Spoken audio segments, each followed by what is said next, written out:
Installé dans un entrepôt de la vieille ville de Damas où s'entassent tout genre de planches et des coquillages dont il extrait la nacre, Mohamed Abdallah s'applique minutieusement. À 43 ans, il a dû abandonner son vaste atelier à Babila, dans la banlieue de la capitale syrienne. Ce fief rebelle est régulièrement bombardé par le régime du président Bachar el-Assad.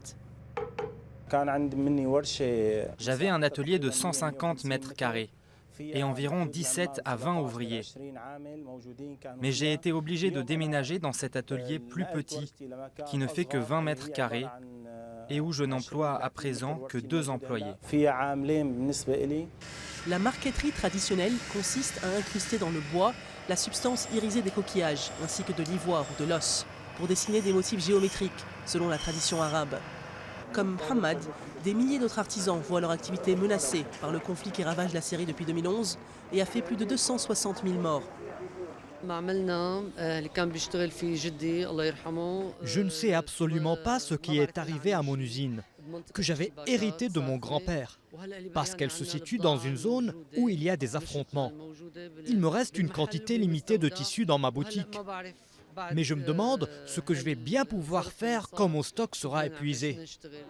La Syrie fut l'un des plus grands foyers de l'artisanat arabe au fil des siècles.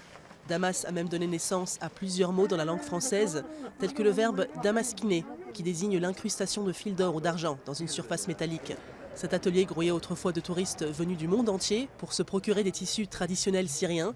Malgré la guerre, son propriétaire travaille sans relâche à cet imposant métier à tisser. Je continue de travailler, contrairement à certains de mes collègues qui ont dû fermer leurs ateliers parce que j'exporte mes produits vers l'Europe. C'est la seule façon pour moi de survivre et de continuer à pratiquer ma profession.